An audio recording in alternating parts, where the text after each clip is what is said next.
is your Filipino radio experience in Las Vegas. PHLV Radio. PHLV Radio.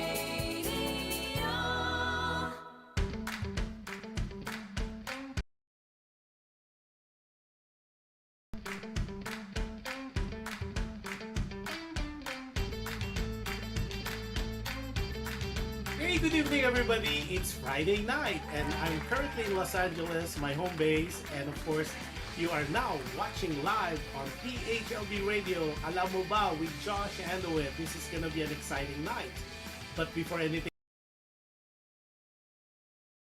Facebook page, we are simultaneously airing to live on PHLV YouTube channel. And if you have Amazon Fire TV, all you have to do is plug in and say, look for Amazon Fire TV channel of PHLV Radio. Also, if you're using Alexa, just say, Alexa, play PHLV Radio. And those people, we are also live on audio on different podcasts, namely Apple Podcasts, Google Podcasts, iHeartRadio, and Spotify. And I know a lot of you guys are part of the Team Replay. You could always go back and see all the shows, past and present, by just tuning in to PHLB Radio YouTube channel. So if you are not a subscriber yet, what are you waiting for? All you have to do is like, share, and subscribe. So if you are watching now, it's 9:02 p.m. in the evening here in Los Angeles or in the Pacific. And if you're watching in the Philippines, it is Saturday afternoon at 12 noon. And if you are watching us in different parts of the world, good morning, good afternoon, and good evening. And for okay, so continue watching us. Tonight, it's a very special night, as always. And this is kind of tricky but exciting at the same time. Because the last time I had a show with, I think 7 people. But this show right now, it's going to beat all of the shows I've done for the past years.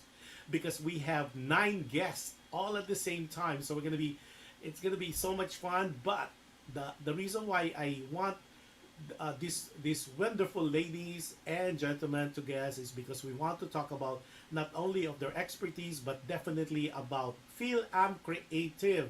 A lot of the Filipino-Americans, especially those involved in Hollywood and filmmaking, in other media as well as entertainment, they're always asking what organization they could join, which organization is viable, and which organization is legit, because you know how it is in our community.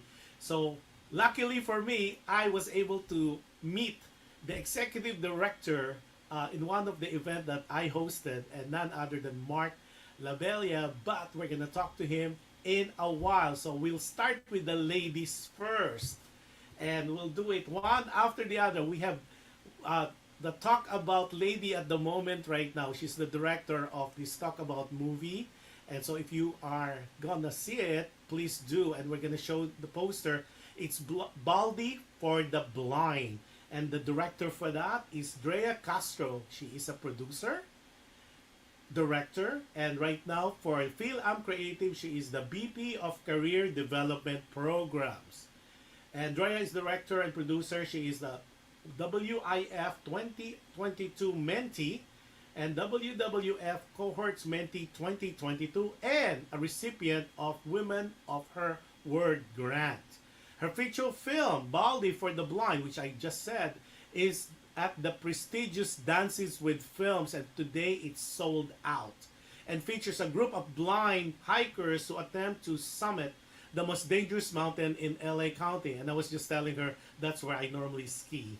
Her upcoming works include The Jungle, a TV series exploring the Filipino-American, Brown, a documentary series about chef of color, and the coming of the age feature film Black Hat.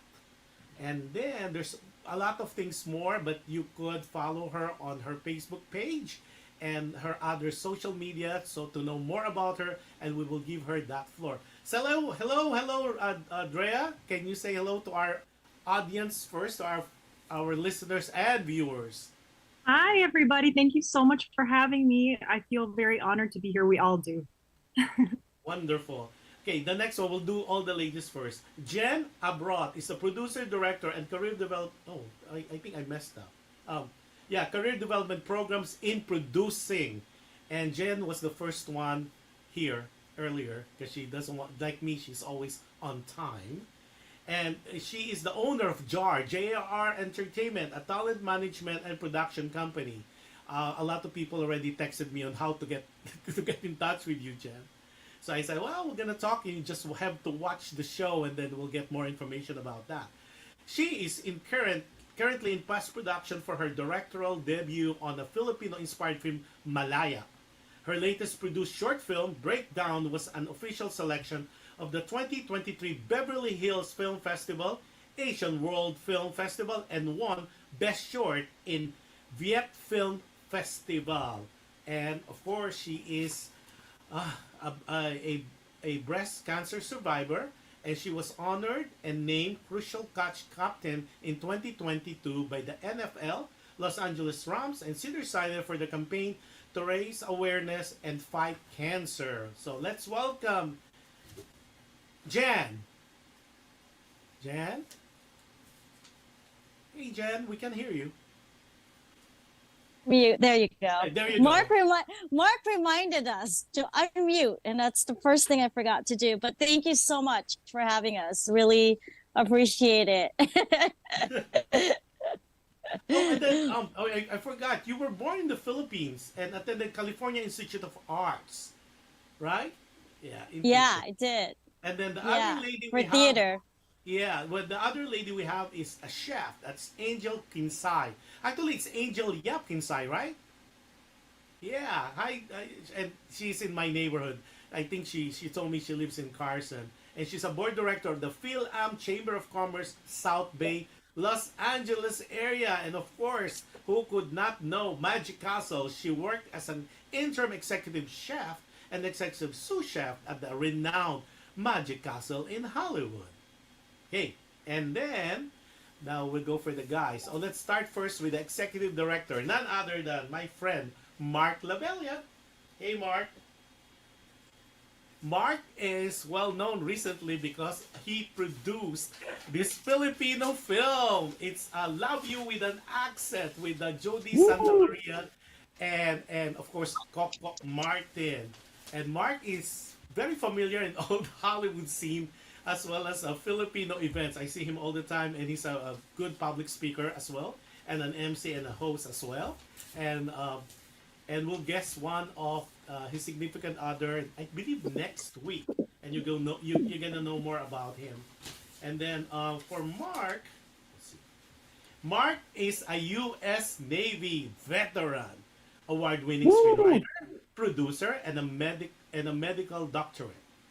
You can find him on the latest season as a recurring guest star on CBS SWAT, and the latest season of Fox, The Cleaning Lady, and the latest Disney Plus, Doggy Kamale Aloha, MD. Yeah, I think that's very Hawaiian. Okay, Mark. Mark, say hello to everybody. Hi, Josh. It's really a pleasure being here, and we are excited to be talking to you guys. And every single person here is incredible, and as you'll see. Wonderful. Now, let's go with Jeff Francisco. Jeff is funny because I cannot tag him on Instagram. You are not allowed to tag him.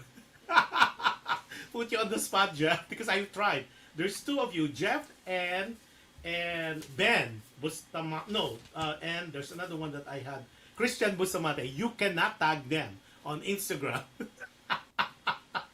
Put you on the spot. So Jeff Francisco is an actor. Okay, this one, I watched his film recently and I hated his character. The Plane. When I was reading your bio, I said, okay, The Plane. I knew this guy, so I have to look for your character. It's Lolo.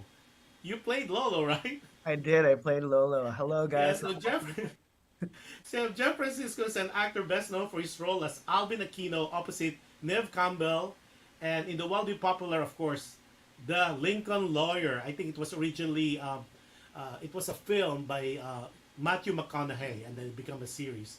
But he played Lolo. That's to me, and I know most of our audience, because just to let you know, Jeff, if you are not familiar, your film was banned in the Philippines for a month because they want to, and we're gonna talk later about that issue, because they want to change the setting because they didn't like the way it was It was shown as Philippines, and they said it will scare a lot of people. It became a Senate inquiry on that film.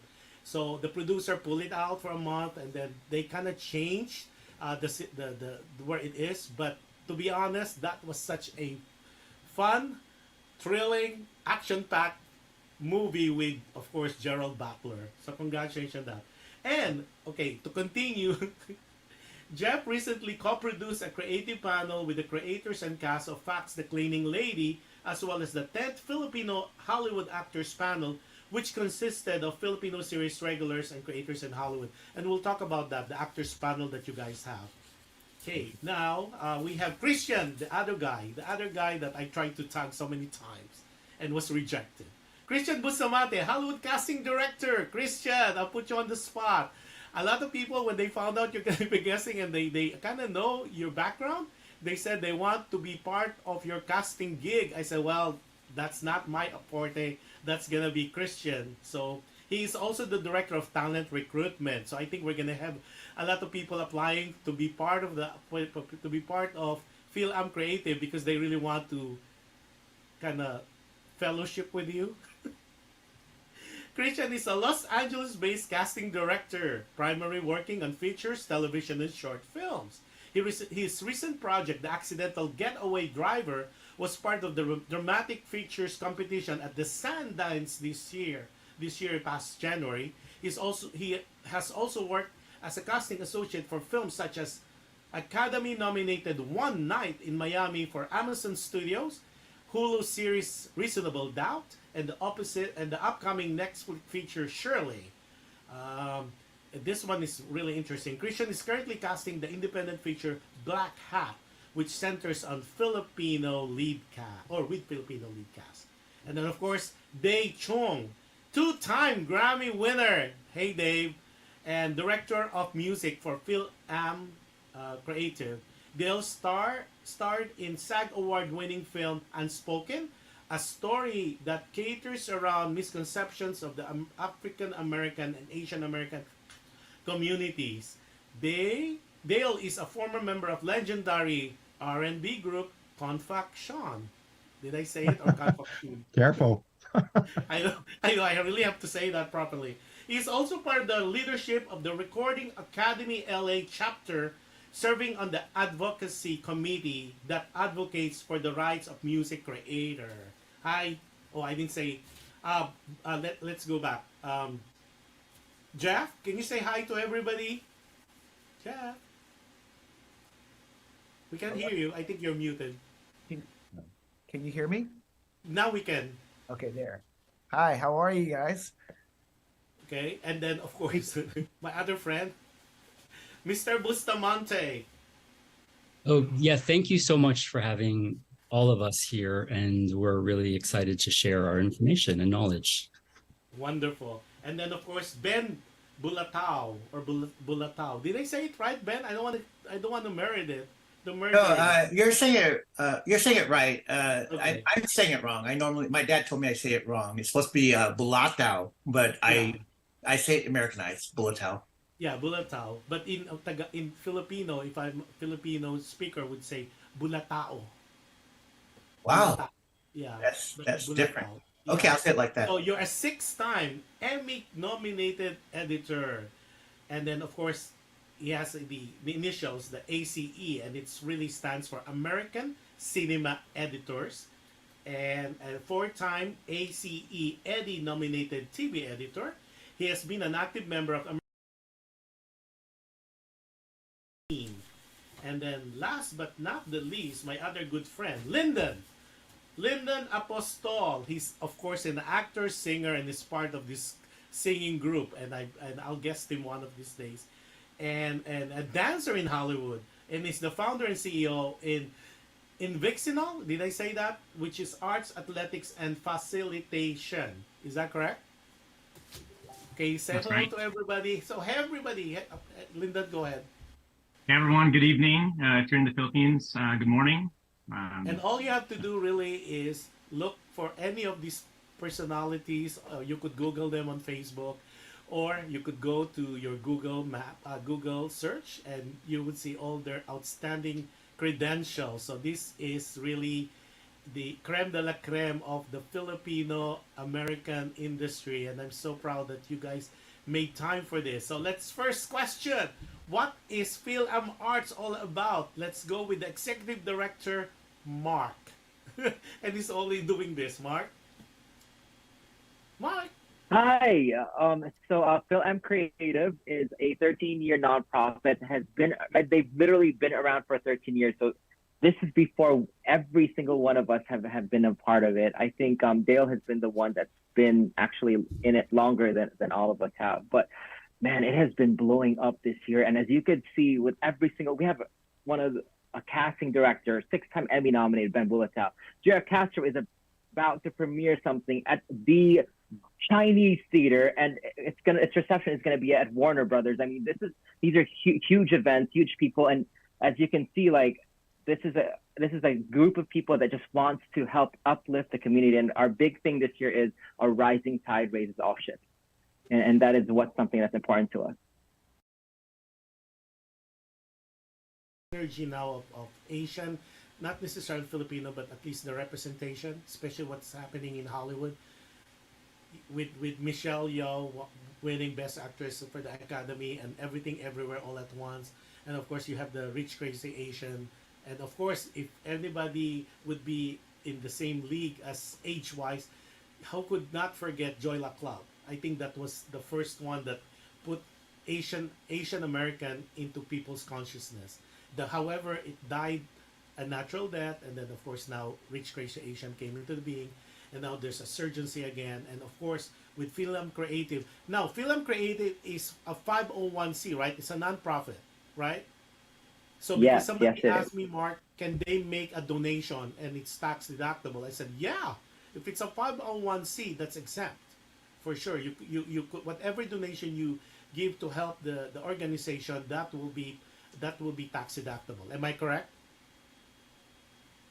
Correct. Okay. Now, one of the things too that people are asking, how do you join Fil-Am Creatives? Is there a membership fee, or you just go to the Facebook page or to your organization page and just click join? Well, there is it is to join. Let's go with, I know the director of membership is not here with us, but somebody can take the lead on that. How do you join? If do you need to be part of the industry, or you could be just a Filipino-American or any other ethnic minority and can just join? I know for sure you don't have to be Filipino. And then how do you join? Is there a membership fee that they need to have? There is no membership fee. I believe you just show up. And so when you Josh, so they have to connect with a director of a Fil-Am Creative, and they will let us know that they want to join us, and then with that we will give them like points or Mark, like yes, I'm sorry, the sound got disconnected for a second with me here. I wasn't able to hear the question, but yes, we're rebuilding. So we're such an inclusive group that we have a Jewish editor-in-chief in Fil-Am Creative. We have Dale is Chinese American. We have a Black American. We have every single, we just want to help uplift Filipinos, because this is the second largest AAPI population in the country, and yet we are not represented. You don't even see us on medical shows, you know? So this is something that we feel very strongly against. And people like Jenilyn Abro, who's here on this call right now, she worked with Amanda Seyfried, produced movies with Michael Douglas. I mean, there are so many Filipino Americans, and we're finally coming together to uplift the community and to just welcome everybody. So we don't charge any money for it, because it is something that we all do out of the kind. Interested to support the organization can donate though, right? Can write absolutely. So all sponsors, yes, all sponsors can donate and get in-kind letters as well. This year we just had our an IRS tax person to be able to make sure that everything is given properly, and we're really restructuring the organization as well, because it started really as a small mom and pop organization, and it's grown so big, and we've blown up this year. I mean, we've done something with Miranda Kwok, people at Fox, people at Warner Brothers are working with us, people at Lionsgate are working with us, and so much more. And so we have to just keep the ball rolling.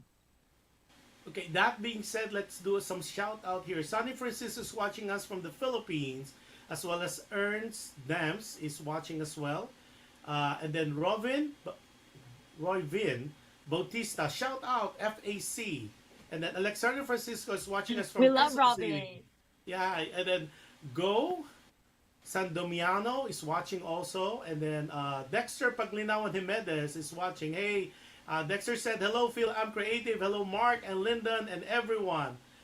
Then Dexter Paglinawan Jimenez says, keep up the great work. And Dexter is one of the directors or filmmakers of the series, the 7-part series Stay. And I think they are on episode 4 tonight and tomorrow. Oh no, Saturday and Sunday. So go watch. It's a BL series, and it's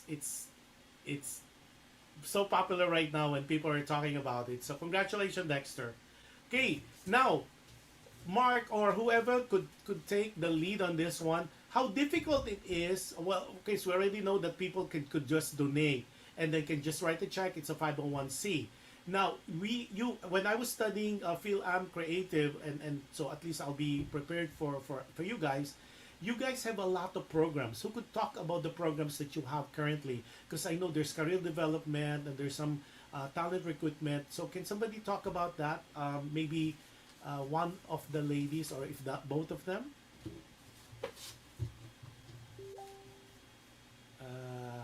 We can hear you. Somebody's speaking, but we can hear.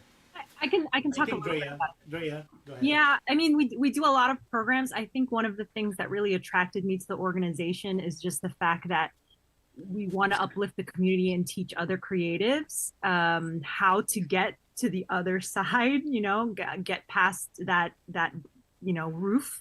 We want to get to the showrunner level. We want to get to the series regular level. So, for example, Jeff Francisco and Jen just put together these incredible panels, a producers panel with a lot of different producers that have broken through, or Jeff had a bunch of series regulars / producers. It's really there to educate. So for me, I'm coming in the educational realm of things. I'm also going to be building a mentorship program. But a lot of Fil-Am Creative, what makes it so amazing is just the fact that we are that rising tide raises all ships. We're here not just, we're not just here to like be friends and hang out. We're here because we're trying to uplift each other and trying to break through the mainstream. The producers panel, for instance, I mean, they, the panelists were like game changers in the Philippines, and they flew from the Philippines to here.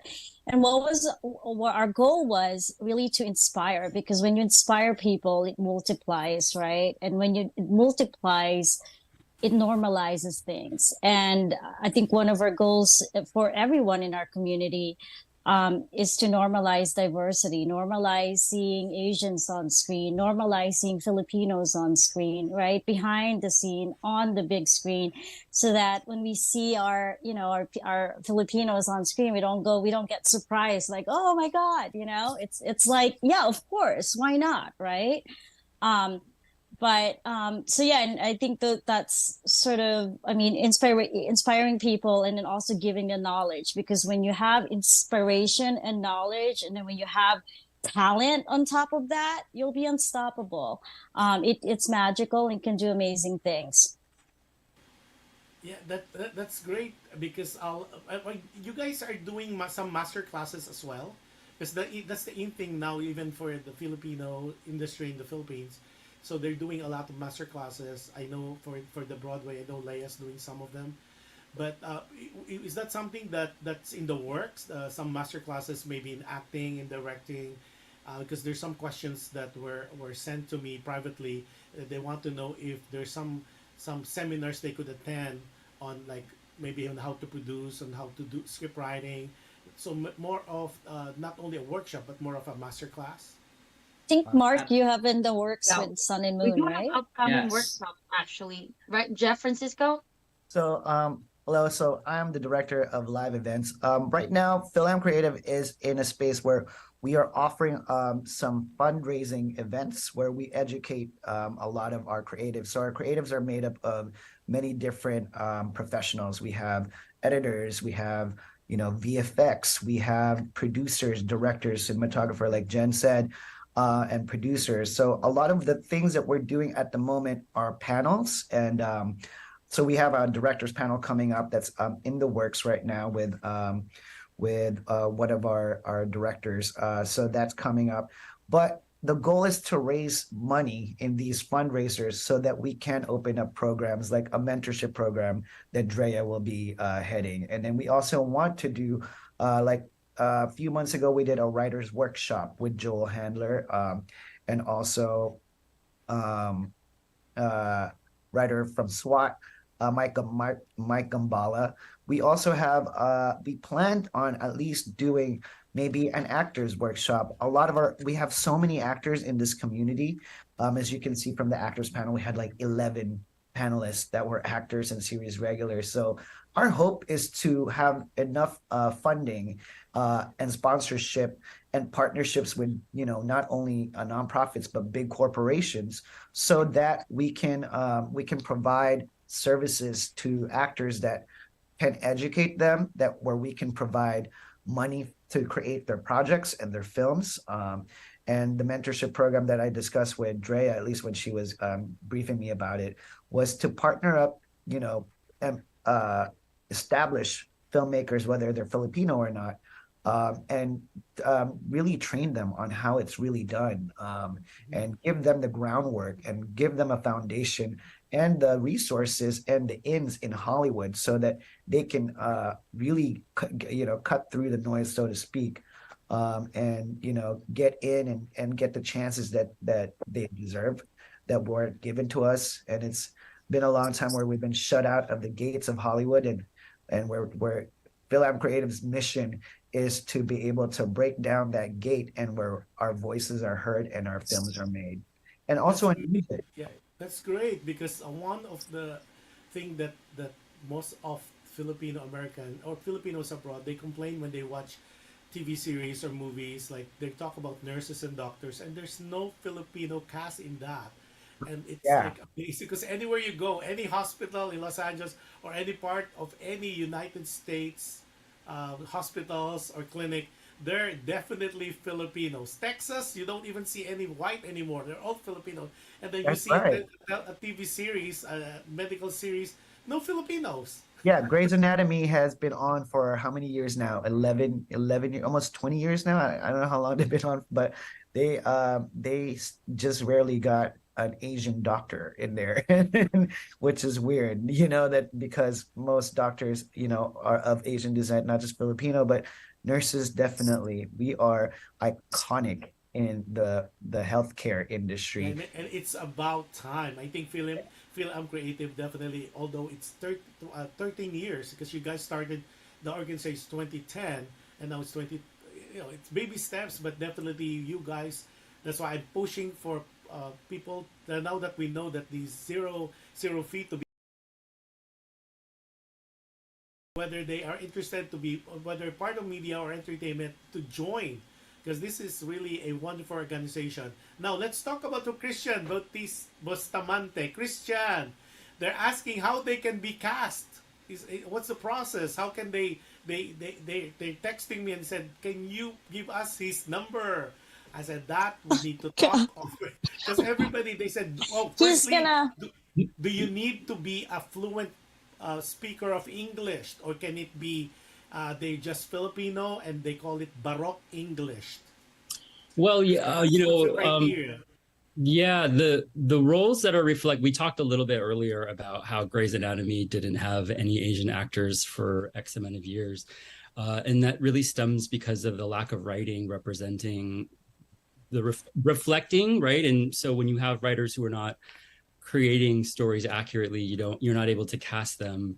The whole reason I got into casting 12 years ago was because I wanted to look on the screen and see people who looked like me and feel as though I could identify with those people. And unfortunately, the first 5 or 6 years I was in casting, I was having to cast a bunch of white people. I mean, no offense towards white people. It's just that wasn't really why I got into the business.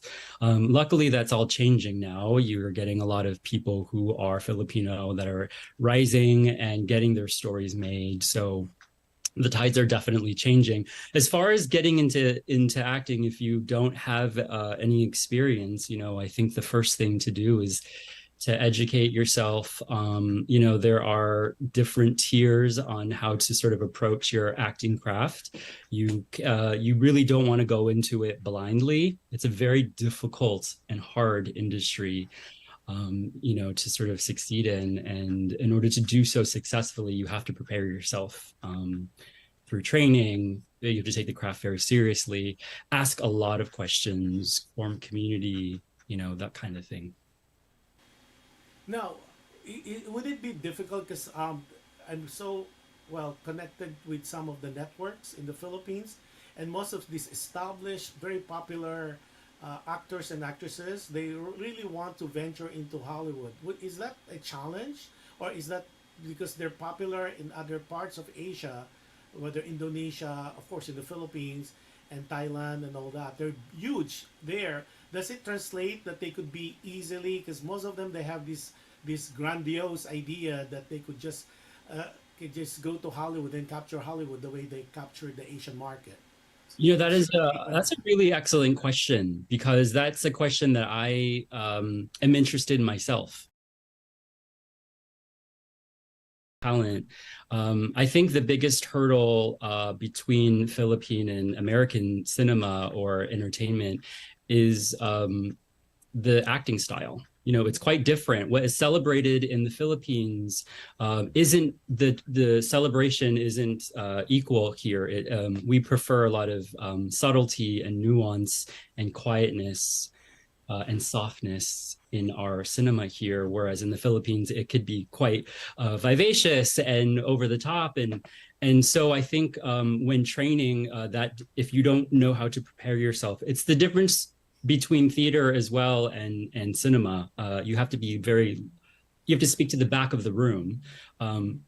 So people have to know how to bring themselves down and ground themselves. And, I'm really interested in helping that become a reality for actors in the Philippines to know how to do that. I think it's really important.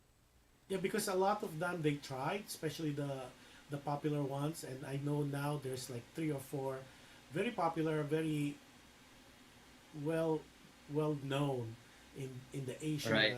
In Asia, they're trying their very best to penetrate Hollywood, and it's been almost a year now, and nothing is happening. Oh, right. Well, if there's a well-known person, it has nothing to do with carrying over fame, right? It's just difficult for even famous people here in the US to get stuff. So it's nothing ever personal. I don't think that there's a real hindrance there. It's just oftentimes when a person is cast, it has nothing to do with talent, because people are all very talented. There's a lot of really tiny things that kind of go into the casting phase, why a person's chosen. If you could see what I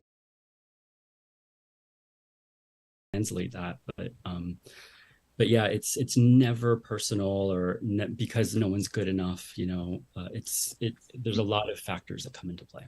Well, one of the go ahead. Sorry. And if I may, Josh, I just would love to add to what Christian is saying, because I completely agree with him, because I've been able to produce projects that kind of have producers notes and the way we write things in the Philippines and things like that. And I just helped cast a very special project I just kind of helped with what's going on at Star Cinema that's gonna blow up, and I'm sure it's gonna really explode here in America as well. But it's really just little subtle nuances in what we do, and we have to work with the worldwide market and what's going on now. Because why are Korean shows doing so well, right? And that's an international market. They're not speaking English, and yet in the Philippines we speak English, right? So as Christian said, a lot of it is also making and forming that community relationships. And us who are also producers here in America would love to cast someone in from Philippines. Like working with I was the best, and she's the kindest. She's a model for all actors as well. And we just have to remember that having a sense of humility in what we're doing is a big deal. Anyone else to add? Because out of the question, because you answered that already, because if the Korean K-pop is so popular and they don't even speak English, like what you said, and it's all subtitled, but regardless, Filipino abroad or any other culture, they're watching that heavily. And what's the difference? I mean, like what you said. I want to jump in really quickly about the Korean thing, because I think that explosion was very successful because you had a lot of Korean executives at all the studios. That really helped shape that narrative, because you had Korean executives supporting Korean, projects with Korean actors, and then it blew up. They knew that was important. So kudos to them. I think it's a very smart business choice for them to. Yeah, and part of, I mean, when we had our producer panel too, we had guests who have been very visible in the Cannes Film Festival, and in like Toronto, Locarno Film Festival. One of them, actually, Birdshot, was the official Academy Award, which the contender for the Philippines. And, I think it's just a matter of, and that's why we're here, right? I think that's what Fil-Am is here for, is just so us to sort of work as a community and get to that place where, like, we can have like our like Dolly De Leon is actually doing a good job right now. She's in that producer list.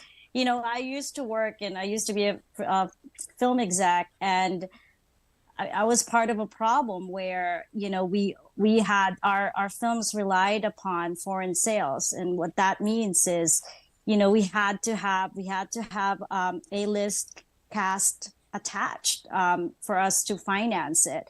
And at that time, that was one of the reasons why I really wanted to someday, I told myself someday I'm going to, hopefully this will change, because you would never see Filipinos on those lists, and those producers list.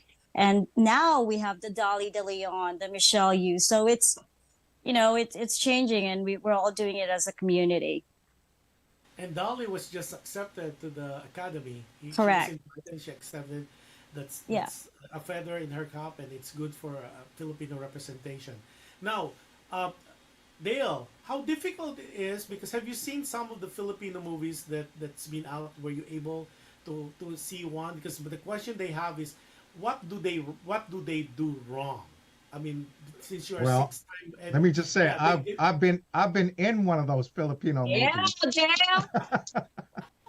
So they're asking I told them to put it in the chat box, but they just PM me. They said, "Can you ask Dale if he has seen any Filipino movie? What seems to be a problem on the editor's side?" I mean, it's all art, right? In the end, I don't necessarily see there being any problem with anything. Mark wants me to tell you that I was in La View with an accent. Wait a minute, I watched that. Who did you play? Because are you one of them? Oh, I'm the one. I'm the guy that actually sings. I'm the guy that actually introduces the lyrics to the song, to the main love. Okay, got it. Yeah, I remember. So yeah, I play the busker on the Santa Monica Pier. Yeah, I mean, I don't know. I'm not one to really heavily criticize. There's good and bad in everything, right? Yeah. So I'm not really the person to ask, like, what is wrong with Filipino cinema, because I don't think that there is anything. I think that it's really, in terms of coming to America, it's about representation. It's about having Filipino people in the executive positions, as far as all people of color, we need to be in the executive boardrooms in order for us to be represented. Because at this point, as we are now, like it's getting better, but we still need to have more representation, you know, on the upper levels in order to make that whole scenario a more multicultural palette that we see in films. So what do you think are the challenges right now facing to get the Filipino-American or a Filipino movie? Because when they bring Star Cinema is one of a good example that would bring movies to the theater, but it will only have a run period of 1 week, and then after that it died. Right. I mean, I think the one that I know had sustaining was Made in Malacanang, which is a very political genre kind of movie, but it was playing for 3-4 weeks. But the rest, it's just 1 week compared to other multi-ethnic companies or movies that had a longer showing. So I'd like to address this one, Josh. From yeah, go ahead. Yeah, I'd love to address this because I'm coming from a screenwriter producing standpoint. One of the things that we really need to stop doing, and I think Christian alluded to this, is like things that are on the nose, and that's why Koreans also are doing so well, because there's subtlety and nuance in the writing and the acting, right? As opposed to being on the nose about everything, over the top about everything, and we can't think about things that are like pangmasa. That's something that we say a lot in our Filipino filmmaking. Oh, it's just pangmasa, it's okay. But no, it doesn't have to be, because Filipinos' tastes are so much more evolved, and we need to give it a lot more credit because they're watching Korean shows, they're watching American shows. We can't always say pangmasa anymore because the masses are loving the international stuff too. True. Somebody's raising your hand. Go ahead. And I wanted to piggyback off of that. You know, it's a great thing what Christian said a while ago, where, you know, you have Koreans in the executive seats, and that's why a big deal when even Netflix, you know, investing $4 billion in the next 4 years to, you know, to do Korean content. One of the things that came up in the actors panel that Somali Montano brought up, who is producer and starring in The Deal, who she created that with Dean Devlin. Yes. And she's an EP for 4 big, amazing films. Like Black Barbie is one of them. She's a documentary. And, you know, she has a bunch of films that have gotten accolades, you know, from Sundance, Spirit Awards as well. And the thing that came up for her was that we need people in the distribution seat. We need people who are distributors and who know how to distribute. Apparently, that is actually very hard to find and hard to come by. You can go all around in, you know, film festivals, you know, the prestigious ones, Cannes, you know, you can go to Sundance, South by Southwest. And the whole goal for that is so that you can attract the best of the best in distribution. But do any of us really know any distributors out there? And if you want your Filipino films to stay more than a week in an American cinema, that's heavily reliant on a distributor.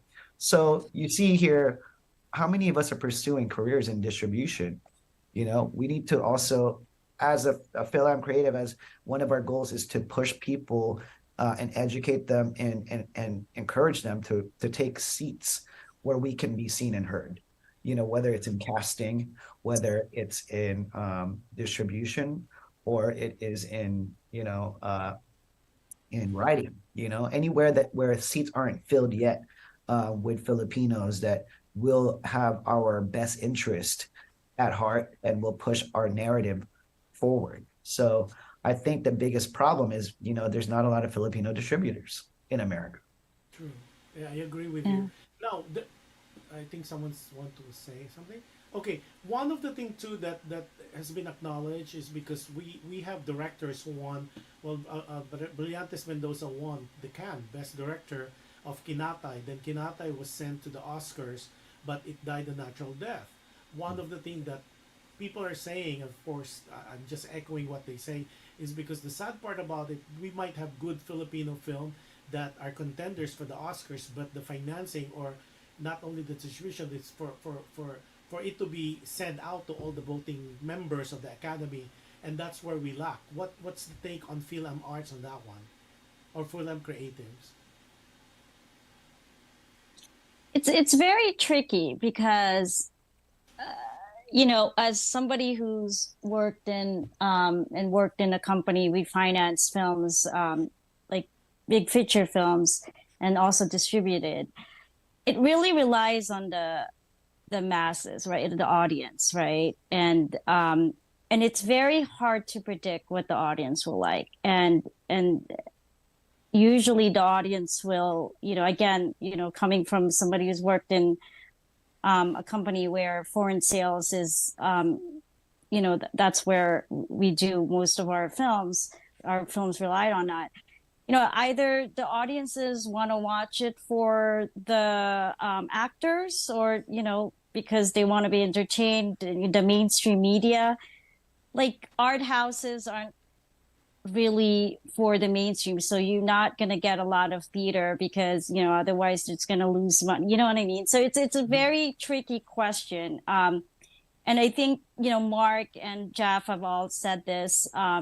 This is where the importance of quality in writing, really, because as an exec before, when I used to get a lot of scripts, I didn't care about races. Like, I didn't even want to know about the writer.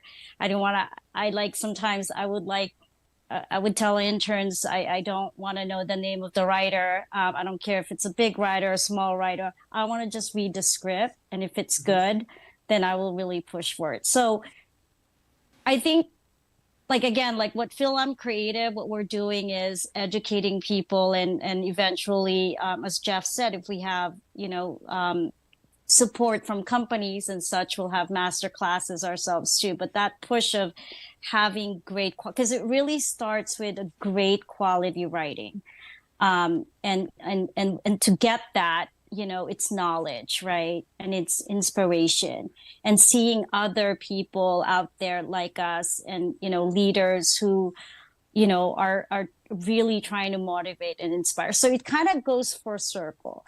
But I mean, Kinatai did a great job, and it made and honestly, Philippines is very visible in Cannes Film Festival, but Recently, yeah.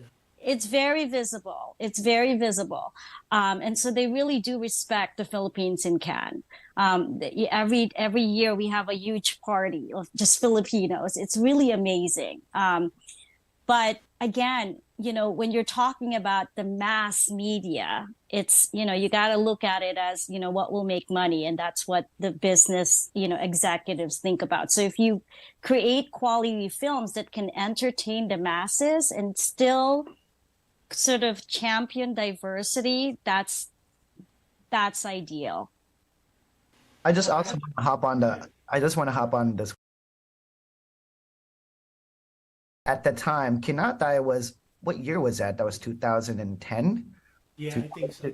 2010 when he won at Cannes Film Festival.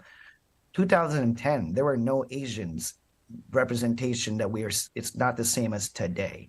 Now you put Kinatai out right now, that is going to get an Oscar nomination. That would have had a chance. Back then, we didn't have a Dolly De Leon, we didn't have a Michelle Yao, we didn't have Everything Everywhere All at Once. In fact, maybe that movie being a winner at Cannes could have been one of the start of the Asian effort in breaking through. That was probably one of the first plow at the ground that broke the ground to help the Asian narrative move forward. At the same back then, we were still fighting to kick the door down. In 2010, I wasn't getting any auditions. I was getting Asian #1 and Asian #2 auditions. Now I'm getting auditions where it actually says Alvin Aquino, Filipino. Don't need to speak Tagalog. I actually speak an American language. So it's different. It's a different time now, and I feel like there are a lot more people are paying attention to Asian stories. And now is our time, because if you really look at it, Amores Perros is very similar to Kanatay, right? In their genre and their very grittiness. It's foreign film. It's all in one is all in Spanish, and Kanatay is all in Tagalog. The only difference is one is Asian and one's Latino. But back then there was a lot of Latino efforts. Latinos were hot. Latinos were in, but Filipinos were not, and Asians were not. Yeah, like other good example, like I think last year it was On the Job by Eric Mati. It's like, hey, Eric Mati. Yep, Yeah, and then I got to had see the it. chance to meet him and talk to the producer Dondan Monteverde, and they're putting so much hope in that because that same film won Best Actor Volpi for John Ercilia. And So Arcelia. there's a little, yeah, but the sad part about that was their frustration was they're not getting support from the ground, from the Filipino-Americans, even in Los Angeles, and there's really nothing much I was able to tell them because one, I said, well, people are not going to watch On the Job, especially the voting Oscar voting public, because you need to send. Now it's USB that you need to send or screeners. In the olden days, I normally, well, through some connections, I would normally get a screener, but it takes it takes a lot of money to be able to do that. What's the take on Fil-Am Creative on that one? Especially now, a lot of them are asking me if you guys could help for next year on support on ground. Is that something that you guys? Yes, Mark. Okay, so that's exactly why we got an enrolled agent at the IRS. I mean that we are growing as an organization. We have to. We're working with entertainment attorneys to restructure our organization to be able to start getting these grants. I mean, these are so important because we have to support each other. This is no longer that generation of crab mentality. This is the new generation where kids actually help each other out. Right? Filipinos actually support each other. And that is the one thing that we have been fighting against, because for us, the most important thing is a rising tide raises all ships. We want to give a middle finger to those people who have been established and say, you know what, it's just our elite little group of friends that are going to change things. But no, we're all going to change things because we're all in this together. We're all Pinoys, we're all Pinoy Americans, and we all have each other's backs. Yeah, Josh, could I talk on that, speak on that? Yes, please. Because I've been in an industry since the mid 90s, and early on I did feel like the crab mentality of the Filipino community toward me. I'm not saying toward everyone, but just toward me. And so I pretty much like stayed away pretty much. And then what I did was just kind of forged ahead on my own. And all these years that I've been in the industry, I honestly never really saw another Filipino in like at any of my jobs, and I thought that was normal, and I never did anything about it. I just thought, okay, I just need to make sure that I stay in here and make sure that I belong here and that I can just do my job. But lately, now that, especially now that I've been getting the Emmy nominations, Young Chavez she decided to interview us back in the day where she's like, hey, I need to interview you on the red carpet. I noticed that a lot of the Filipino-Americans who are nominated for the Emmys, it was like maybe about 4 or 5 years ago, you guys don't have a voice. I want to give you a voice. And I'm like, oh, okay, that's fine. And then once she did interview us on the red carpet, I started getting notice from the Filipino community. Because I honestly, I've been nominated for 4 Emmys, and I've never heard anything from the Filipino community. It was just from other communities, and I was fine with it because I thought it was normal. And then when Young said, no, I think you guys need to have a voice. Now I have all these young Filipinos reaching out to me, and I'm like, wait a minute, what did I do all these years? I should have been bringing in Filipinos all these years, because now I've been mentoring and then talking to so many. And I'm like, yes, you can definitely be in this industry. You don't have to be a nurse, or you don't have to be in the medical community like I was trying to do early on. And now I've been bringing a lot in, and I wish I could have done that all those years. But again, speaking to what Mark brought up earlier, about the crab mentality, I did stay away for a while. But now, especially with Fil-Am Creative and all this, I see all of us helping each other and trying to get each other in. And I love it, and I'm back into the community again. And I'm kind of ashamed that I was away for a while, and I didn't even think to bring anyone else in. So To echo your sentiments too, because I remember during the time, most of my friends who were born in the Philippines, they're like Chinese. They will always say they're Chinese Filipino. It's not Filipino Chinese. right. And I said, why do you do that? Why do you say Chinese Filipino when you're holding a Filipino passport? Because during that time, maybe late 80s, there was really no the essence of proud to be Pinoy, proud to be Filipino. I think that's a concept that, in my opinion, just I would say it kind of surfaced in the past. I would say 6 to 7 years, and then, like Mark is wearing a Filipino with a Filipino design shirt. In the olden days, I don't see those. It's like there's a shame. It's something that you don't really want to tell people. They always say your nationality, you say Chinese or Japanese or Right. Spanish. And Why? now there's this urgency or resurgent of being proud to be Pinoy. I think that and of course Fil-Am Creative. I know you guys will be a force to be pushing that, because look at the executive, the ladies, the men that's involved. These are high caliber people. It's just like not run of the mill that we used to see in different communities, or even in some of our Filipino-American communities, especially the older generation. But this is such refreshing to see young, vibrant Filipino-Americans that are leaders in different industries and in different fields that doing so much for the community. So my other question would be, how difficult it is to penetrate Hollywood. Anybody can answer that. Oh, let's hear from my other friend Lyndon. How difficult is? Do you have to be good looking to enter Hollywood? You have to do your push-ups. So I have a very fun journey. I was born in the Philippines, moved here when I was 10 years old, and I landed somehow in Thousand Oaks, where it's the suburbs of LA. So most of my childhood is learning how different I was, and simultaneously trying to see how similar I could be, and trying to find that. And I didn't know that I was doing that. I was just a kid trying to play, but that's really what's going on behind the scenes. So, fun fact, the chances that you really have in these types of places, it's almost, there's a lot of it is luck and fortune, but then there's this aspect of work that you have to have put in. My personal experience is I want to speak about the dance world, because it's a little synonymous with Hollywood in such a way that I'm a break dancer myself. I started teaching at a dance studio, and somehow I was just lucky enough that I had a gracious artistic director to ask me, hey, would you be the Rat King this year? And she gave me a chance. And so from there, within the scope of the ballet world, very classical, you don't really see a lot of Asian males that it's within that world. You really don't. Most of our Asian dancers are hip hop. You do have classical dancers who are Asian now, and that whole thing is growing.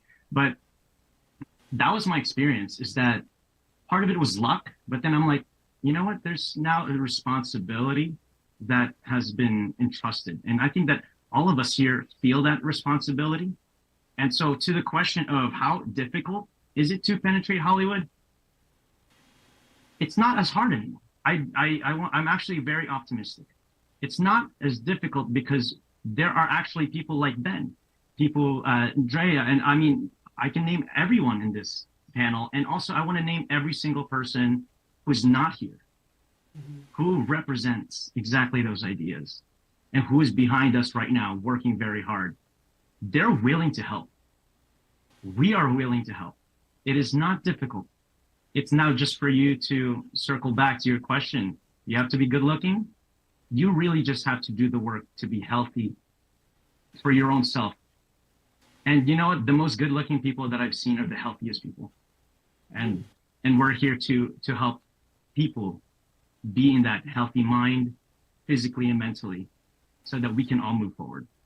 I think that question was asked simply because they're comparing Hollywood and Philippines. Because in Philippines, one of the requirements is you have to have the height and you have to have the look. And if you don't have the height, you have to have the look. But there's so Yeah, many can I great speak about actors. that candidly? Yes, You want- sure. So most of my life, I have been robbed of opportunities because of my height, but somehow I never affected me. I'm one of the lucky ones that it never affected me because I knew that I looked up to people that I wasn't looking at how they looked. I was seeing how they moved. And so, you know, one of the biggest things that I always say every day when I wake up is there are people out there that will take opportunity from yourself. And so, you know, I wake up with that optimistic feeling of like, you know what, I'm not going to take away this opportunity. So it comes from you in a way that yes, there are these social pressures of being certain ways. However, what's so beautiful about the world that we live in right now is that it no longer matters so much how you look like, because you can have a platform regardless of what you do, as long as you love the craft or you love certain things, and you will find people that love the same thing. Having platforms now you know, we've really evolved a little bit farther away from just how you look like. You can have a platform as long as you love something. Well, what I advised one of the actors who asked me, I said, well, the way I look at it, they don't really rely too much on looks in Hollywood, more on talent. Unlike in the Philippines, you might not have the right talent, but if you're good looking and you register well on screen, then automatically you get a contract, because that's how things are. And I think that it's still gonna be for a while, because most of the people who did well in Hollywood, they're not the best good-looking Filipinos that I've seen, but you know, they're doing, like, especially in the Broadway scene. Now, Alfian is good evening, everybody. She said, and she's watching from Seattle, Washington. And then Nilo Zambrano gave us a lot of yes, Mark said. And Roynick Hernandez watching us from Quezon City. And we have people watching us in Poland. Wow, okay. Hi, Entraditio family watching from Poland. How are you? Okay, hopefully you're having a good time over in Poland, because I know they said it's snowing like hell. Now, if you have a good music, okay, for let's give this to the director of music here. For some reason they're all asking me questions, especially when I see them in parties and all that. We have good composers here, so how can they go to you and help them? Because they're good composer. They're already competing in the Philippines. They won some of the local competition or nationwide competition back in the Philippines, and they want to bring it here. They're all in English and some in Tagalog, but I said, well, let me ask the director of music for Fil-Am Creative. Wow, that's a tricky question, really. You know, I mean, there is no single path to success anywhere, really. So you're talking about Filipino composers Yes. composing in the Philippines and trying And to break also in. Fil-Am's here, yeah. Filipino-American, yeah. Well, for sure, the Filipinos here and really any composer here in America, you know, you're here, so it makes it a lot easier. The path is much closer and direct to working on films. You know, working on, you know, if you're just starting out, working on independent films, and just, you know, putting that work in, right? And so I think in this business, there's a lot of talent. You know, there's a lot of talent everywhere, and you know, it's all a long shot, right? And so you just have to continue. You have to be passionate about your art and what you do, and you have to. I always tell people, go hang out with those people who are doing what you want to do, right? And when you get in that room, say hi. I think it's just a matter of being professional, creating great art, and at some point you'll get noticed. And you know, don't compare yourself to anyone else, right? So don't compare yourself to what you think, you know, should be your idea of what success is, because you know, every day you do things if you're passionate about your art and you're creating great art and you're doing the best you can, even if it's an off day, you know, you're always doing something, you're always moving forward. And so, you know, don't compare yourself to a John Williams or a, you know, somebody, some amazing person that's super successful, or Bruno Mars or whoever.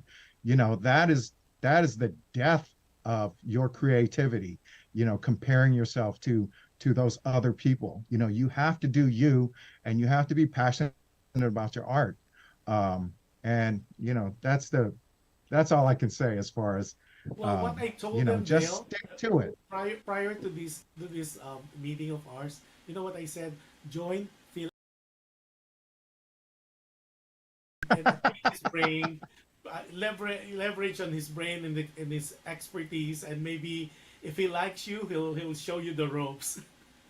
Yeah, absolutely, absolutely. Come on, I please, said please join us. he could be your big brother. That's what I said. Absolutely, come on.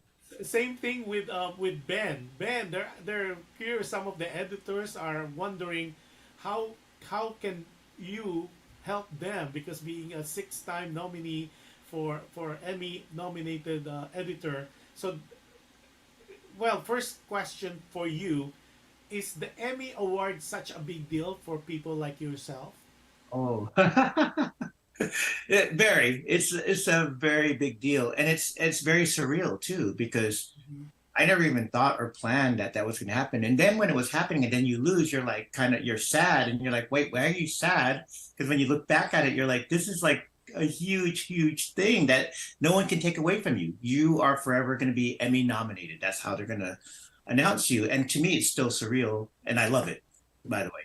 But what I do, honestly, and it goes back to like, why did I not try to bring anyone in all these years, is I'm open. Like, you guys, like, connect with me on Instagram or wherever, and I will Zoom with you on weekends when I'm free for an hour or two. I'm open. I will help you. I will talk to you, hear your story, and if I can't help you, I will try to connect you with someone that can help you. That's my thing. That's my form of mentoring.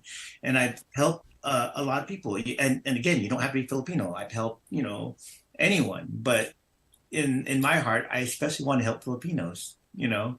So, yeah, honestly, just reach out to me, and I will find a way to talk to you on the weekends when I have free time, because I'm, you know, I definitely am busy during the weekdays, but weekends I can definitely talk to you for sure. Right. Now, before we continue, we're almost to the last part of it.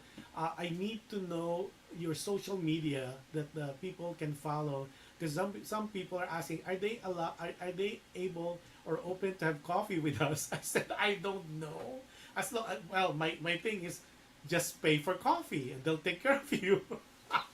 That I mean, honestly, that's what happened with one of the people that I mentored. He happened to see me on that interview with Young on TV, and he told his mom, "It's like, oh, I want to be like him."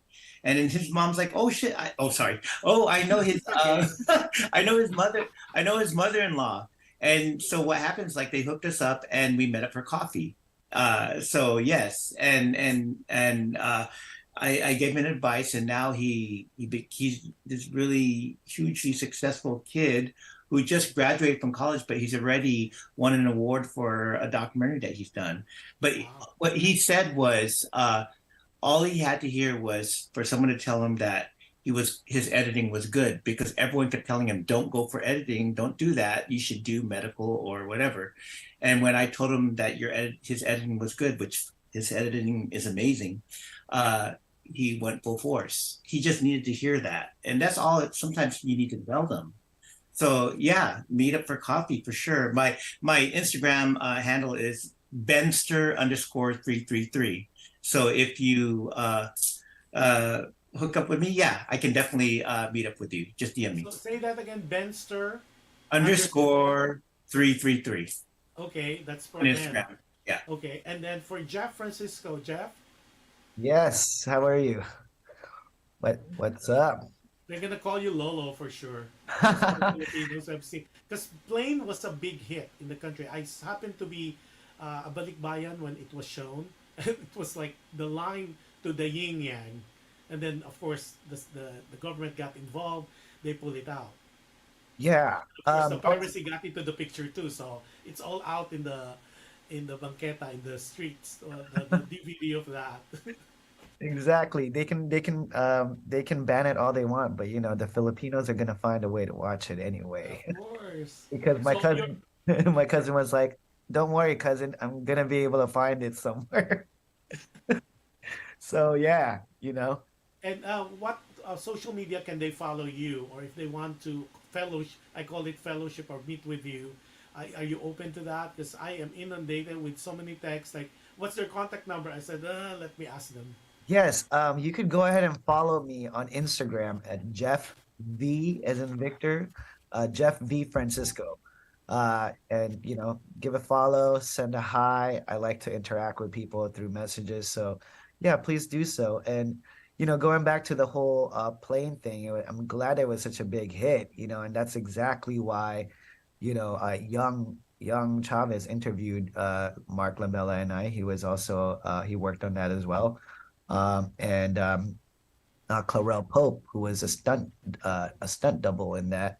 And one of the sentiments that we had was that, you know, it's unfortunate that Robin Padilla, of all people, you know, wanted to ban it because he's an action star himself. And one of the biggest pride and joy of that movie for me is the action sequence was just Yes, that was top good.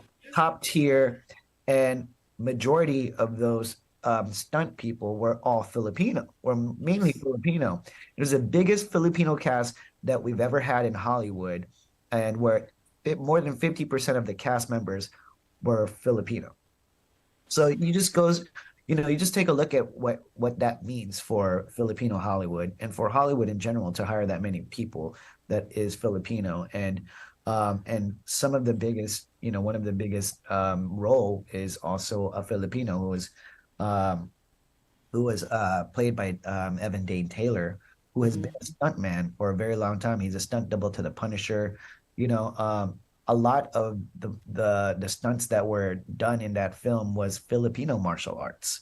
A lot of stunts in Hollywood, period. If you watch any stunts in like John Wick, you know, which was also a Lionsgate film, their stunt coordinator is Filipino, Jeremy Marinas, you know, and Chad Stahelski, and I had a chance to meet Chad Stahelski, and he said that, you know, he was Keanu Reeves' stunt double, and he became the director of John Wick.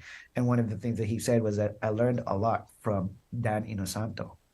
Dan Inosanto is Filipino, and so we have had our mark in stunts for such a long time. So, you know, for Philippines to ban this movie because they didn't like how it portrayed the Philippines, when this is a fictional movie to begin with, was just kind of like irresponsible. Also, at the same time, it just kind of didn't allow, you know, we need to give Filipinos a chance and the masses to think for themselves. I think Filipinos can think for themselves that this is not real. And so it's unfortunate, but I'm glad that, you know, they were able to compromise and still show it anyway, because there was a lot of good work that went into it. Well, what happened to that is became more, people were more curious, so it made more money.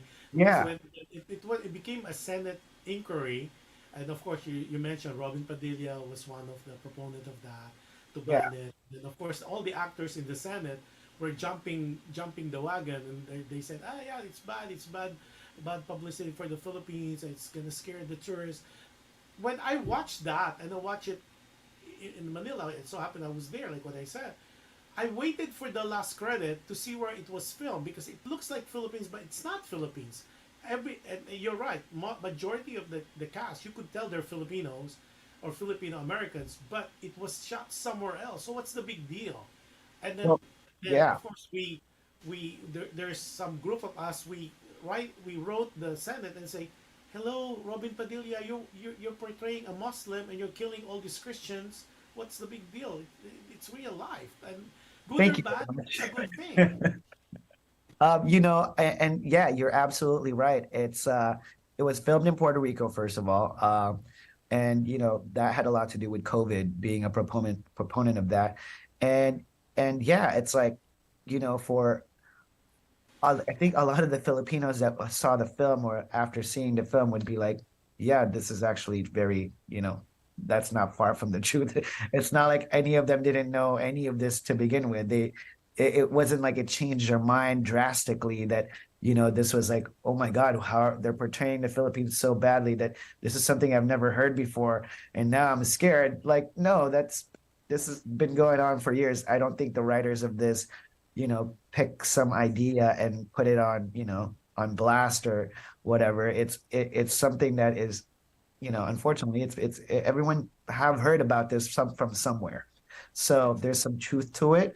But the movie itself was not promoting any truthfulness. This is a movie of fiction. And it was meant to be fun, and it was meant to be a Gerard Butler film. And I'm a fan of Gerard Butler, and I was very fortunate to have worked with him. I know Mark did as well, and everyone in there that had the chance to film it. I mean, my scene is actually a lot longer than that. I had 3 more pages, but anytime you film a movie, you got to expect that things get cut down. And I'm campaigning to be in the second part of the movie, in the second installment. Yes, Blaine was really amazing when we watched it, right, Jeff? Oh my God. And who is Robin Padilla? Angel. I love you, Angel. The funny thing too with that is because they already assume. Well, firstly, I would echo what you said. They're not giving credit to intelligence of the viewing public in the Philippines. That's one. Secondly, look, Gerald Butler has done so many, I would call it disaster movie, like Olympus Has Fallen. Are you telling me that the White House has been attacked? Come on, you guys. Yeah. Also, how many Hey guys, careful! I worked on that film. I love that film. Yeah. How many Narcos movie have we seen, and did Mexico ban any of them? Narcos TV show? Mexico, yeah, Narcos.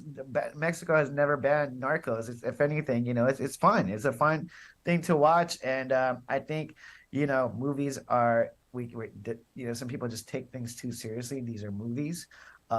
And also, we as Filipinos working in Hollywood, we need to celebrate that. And Mark Labella can say this. I think Gerard Butler said to you, what did he say about Filipinos?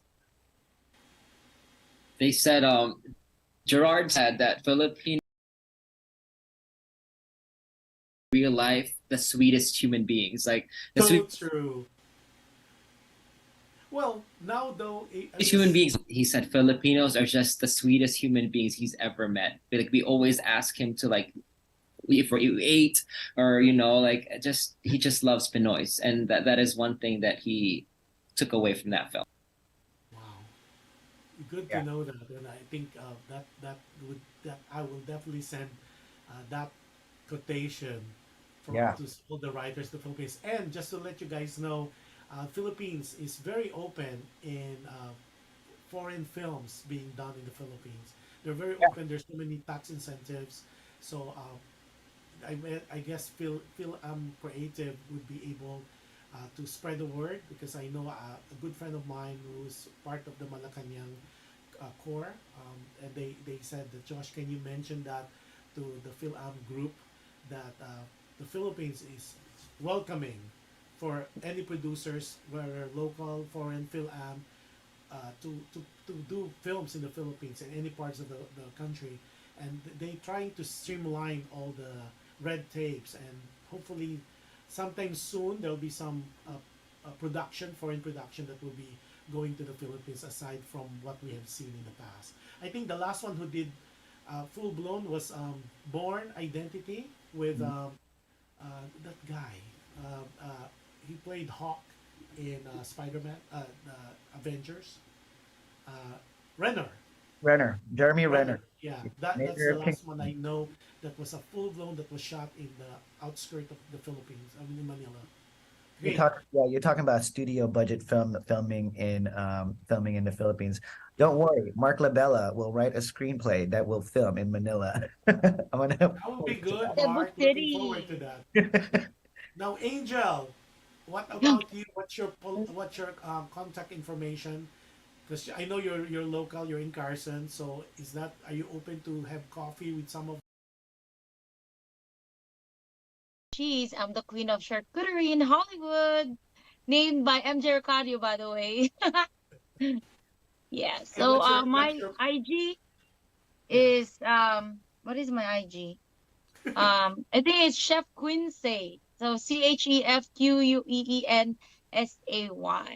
So Yeah. far we have three people here that are very active in Instagram, right? Instead of Facebook. Am I correct? Oh, Drea, go ahead. Yes, my Instagram is I am roaming the earth. Mm. Wow. Roaming all the time. Just kidding. So And fancy. I know Drea people, some directors, film directors had already asked, do you know Drea Castro? I said, I will know her. Oh, They said they want to pick your brain on how you got in, and then Baldi for the blind. And then I said, well, watch the show, and maybe Drea would be so nice enough to chit chat with you either on Zoom. So, what's your I am what now? Sorry, where your Instagram? I am roaming the earth, and I love mentoring other people. Like me and Ben were like the same. Ben is my creative partner on a show that we're developing right now called Browns, and it's all we do. When we shot that series, I actually mentored two people. One of Ben's mentees, and then one of my own mentees. So that's something that I love to do. We're all about bringing up the next generation. Right. And she's the best to learn from too. She is so technically great at pretty much everything. She can do everyone's job. She can even do editing. She can edit almost as good as me. So it's like not as good as me, but almost. No. Don't let him No. lie to you. He's the best.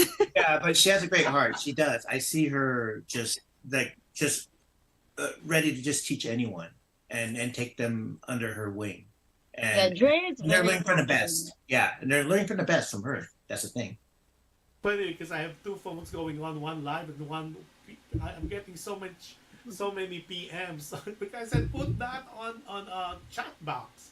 Okay, then I have Marvin Cabeza Aritanco giving you hearts. Oh, and then MJ is watching also and said, represent.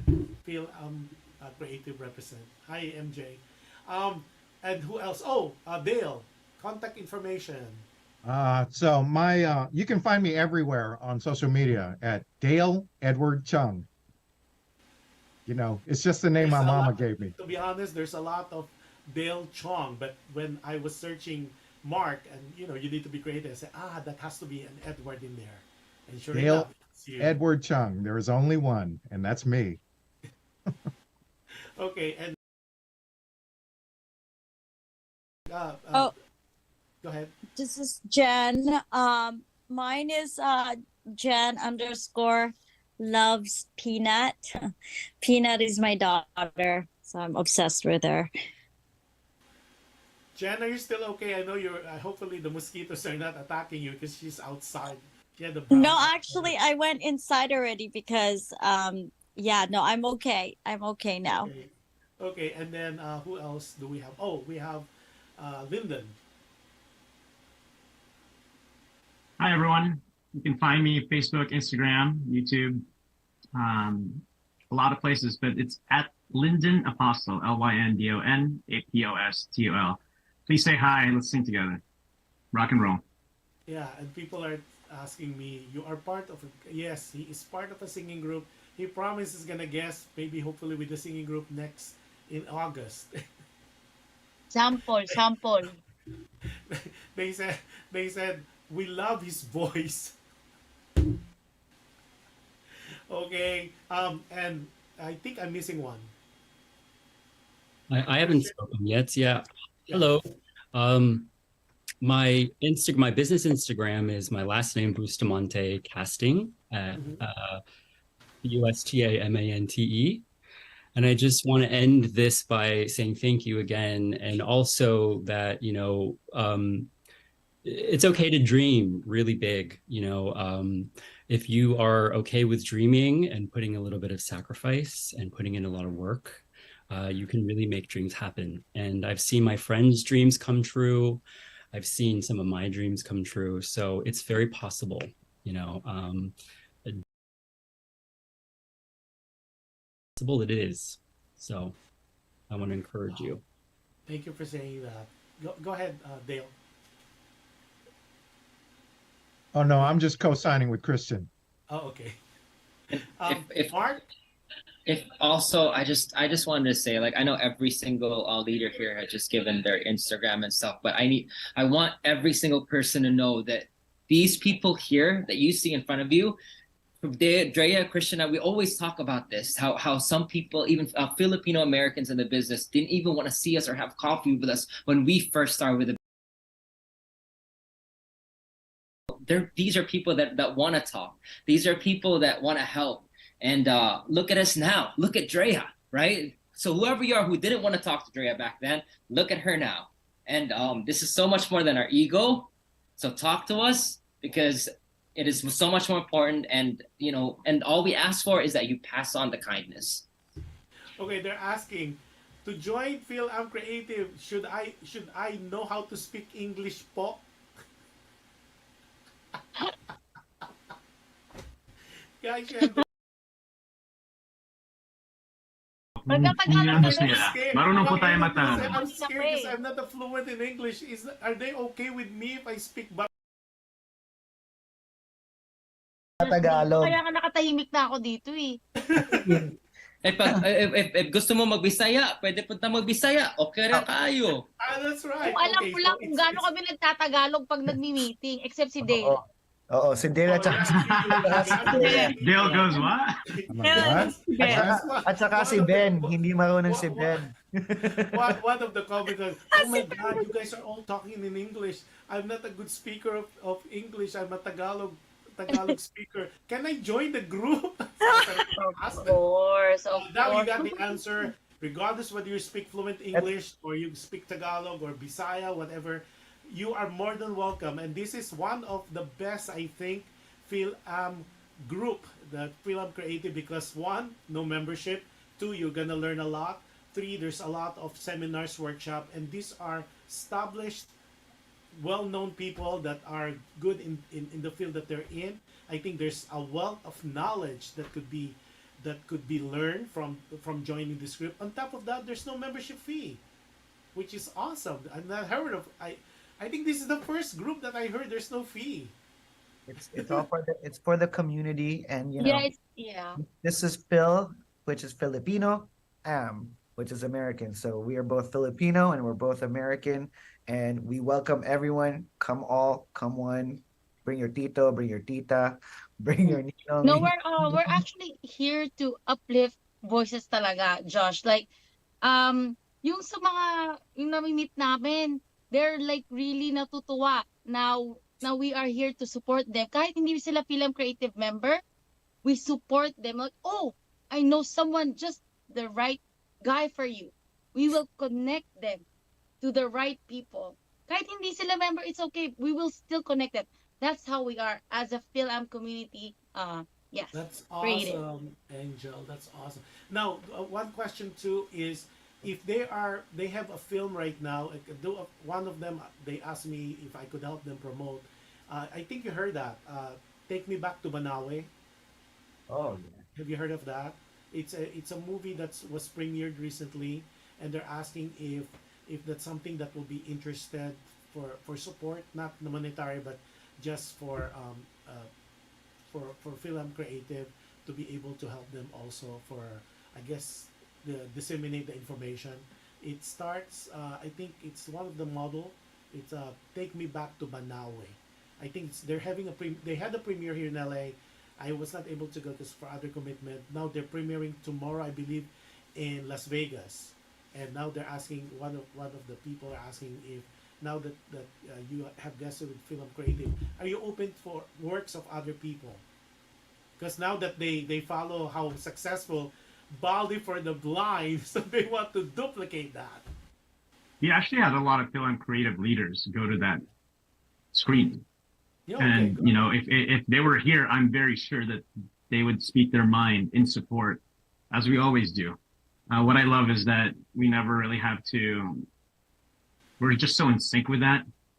Like yeah. It's like of course. We'll Yeah, give what all I our told All have energy. the same vision and mission for sure. Yeah, what I told them is to tap in. I said if you just tap into the organization, or you could hook up, because before I always give Mark's name. So now there's more names that I could tell them. Okay, for editor, this is maybe go with Mark, and then Mark can send the information to whoever, and then we go as a group, and then because there's another group that had the premiere too recently, 1521. It's the movie with Bea Alonso. Oh And, yes, Francis Lara, Francis. yeah, yeah. So there's a lot of things going on in the Filipino-American community on the media as well as the internet side, and definitely I will be pushing more for membership for Fil-Am Creative. Oh, is there any number that you're trying to hit? Because they one of the what if they would only accept so many members? Is there a number that after a certain number it become exclusive? And I'll throw this to the executive director, Mark. Was there any number, like if you reach like 20,000 members and you said enough? Absolutely not, man. We are open. You don't even have to be Filipino. You don't even have to be an American to be a part of us. You just have to have a good heart and you want to uplift others. That is the one thing that we do here. And we're welcome. You are welcome. And shout out to Kristen Supan. Actually, Crystal Supan is, she graduated all Filipino-American or Film Creative Talents. That is a project that she is undergoing. So yeah, stay tuned for her emails and talk to her, and we will start giving you information for that database pretty soon.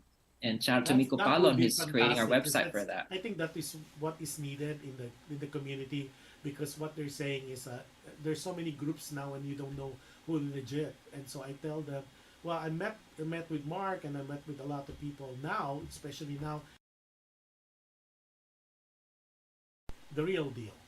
I don't know of any other people who's doing that, because you know how it is. And I think somebody said about the crab mentality. You know, stop that now. It's too old. It's too cliche. We just forge forward now, and that's what is needed for us to be successful. Especially, we want to have a solid voice, because somebody mentioned earlier about the Latino. Because when I was doing, one of my client is Dish Network, and that's always what we're harping for, because the Filipino networks are not getting the same traction compared to the Latinos. Because I said, well, squeaky wheel gets the grease. So if we are not united and we don't voice out our opinion, we're not out in the streets, and we're not really celebrating our being Filipino or Filipino-American, then they're not going to pay attention to us. And I think you guys are in the right track, and I'm so glad that I got you guys here on the Friday night to spend almost 2 hours with me, and that is really I can't thank you enough for bringing Filipino or Fil-Am Creative to our show. And lastly, so how do I address? So any interest, just throw it to anybody, to Mark, or can what's the organization Facebook, or how do they join? Do they just join through the Facebook page of yours?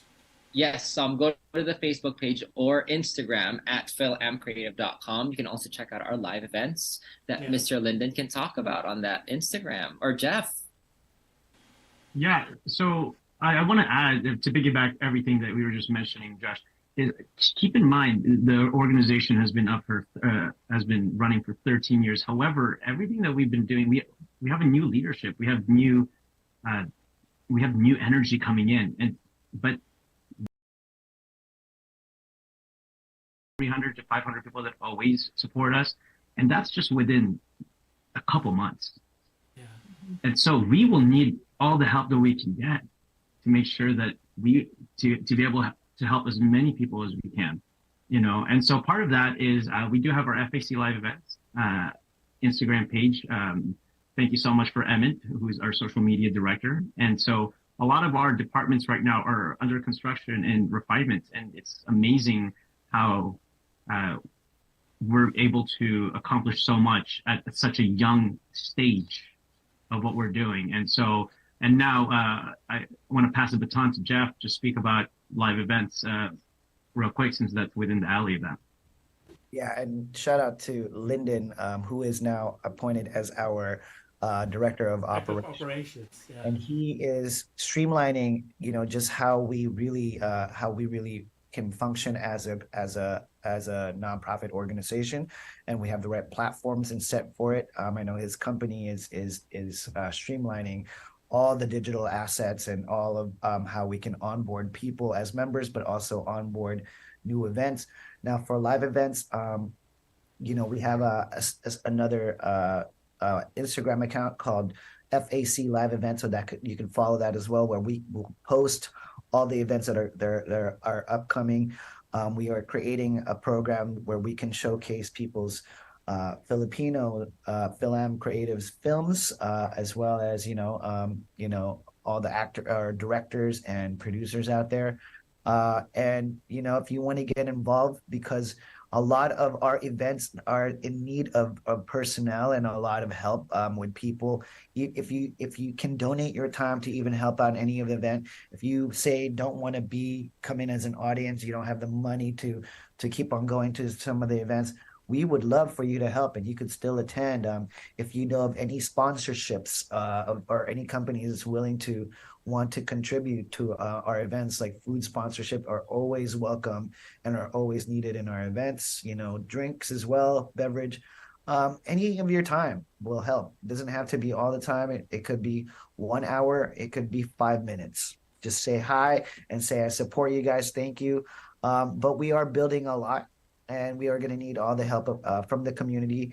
As you know, every single one of us here are doing this unpaid. We are doing this for free so that we can build something in the future where we can pay our directors, and give them some kind of compensation and provide for the community. So everything that we're doing is all donation based. So if you can donate your time, and if you want to be the change that you want to see in the world, instead of pushing away Filipinos, and you want to support Filipinos, this is one way you can do it. So we encourage you to attend. Well, send me a list of your events, because I have restaurants that are always willing to sponsor food.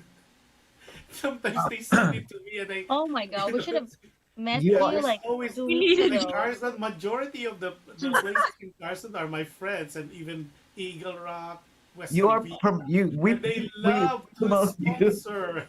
Oh my They want to God, sponsor we all the need food pancit, sponsors. bibingkas, puto bongbong. We needed you because I just want to say real quick, if it wasn't for my Fil-Am creative family, this premiere would not be the way that it is now. I'm luckily I had one of my blind hikers sponsor the majority of this after party, and it's a massive after party. But without my Fil-Am creative family that's sitting right here, we have MJ, we have Marvin. Without you guys, there's no way this would happen, because they have been searching for sponsors. Angel, especially Angel. Great job, Angel. Angel, I know, I can't. And Everyone here is just, there's a long list of all these Christian, incredible. Yeah, well, Yeah. Brandon. that top of mind, let me know, because most of these restaurants are friends, and they normally would ask me, "Who do you want?" And they're tired of sponsoring all these concerts that doesn't go anywhere, because it's really more for their pockets, not for them. But they give the food for free. They get the toron, the palabo. So that's why I said, stop! Don't send it to my home. I'm okay. I'm just gonna. But because they like to do this, and these are people in the community that really wants to sponsor, especially organization like yours. Now I could talk more about your organization, because it's really not for your pocket, but more for the community. And I think if you give me a list, I will tell you, and I'll help you get all those food sponsors, and then some. Because I Amazing. think it's a Thank good you thing. for that. Maybe it's a divine intervention that I got to meet Mark, because I've been seeing him. I think I saw him in one of II's meet again at the consulate, and I don't believe in Don't shower accidents. having film fest in the future. The what now? You said food sponsors. We're having a film fest. Yeah, you know what? We had the Film Fest 2 years ago. I was the founder of that in Carson. It's Oh, the but this is gonna Filipino, be like, oh, yeah, Lapif, and that's why we were able to do that because we have to the yin yang of sponsors. Okay, well, so here you go. I can't really speak too much on it because we're still developing a lot of stuff, Yeah. but I know we have an event in September, we have an event in November, and we have an event in around January. So these are huge events that we're still developing. Just So keep let me know yeah, ahead of time so we could Yeah. secure some sponsorship for you. sounds great. And you're unofficially voted in as the unofficial director of No, no need for titles. No need sponsoring. for I just want to help, I especially love that. like organization like unofficial yours. director of food Josh, sponsors. welcome to the club. Welcome to Yeah. Film Creative. By the way, I wanted to shout out the rest of Fil-Am creative directors. There's so many of us. There's 35, right? 30. Yeah. And they're all just as notable and hardworking and talented individuals that you're not seeing. Maybe we're just 6 of the representation or 7, that are here today. I can't really count right now, but 9. 9. There's 9 of us here, but there's just 1/3 of the body that represents this Fil-Am creative, and we're trying to add more personnel in there where we see fit, where things are needed. And I know Crystal is one of the new addition, right, of that. We're also adding more officers like, mental health directors for mental health because it's very necessary. Yeah. So, come to us because the more we get to know you, the more we get to know your talent, the more we can see how we can utilize you if you want to be of service to the community, and we might have a place for you to help out as well. So that's another aspect of the help that you can give. So, yeah. One quick question though: do you have to be in America to join? I mean, there's some Filipinos are asking. We're based in the Philippines. Can we join? No, not necessarily. Absolutely not. You can be in the moon right now and need a lot of help with social media. Okay, wow, that's know, awesome. That's awesome. I thought you said no, you cannot join. No, but that's fantastic. We actually there's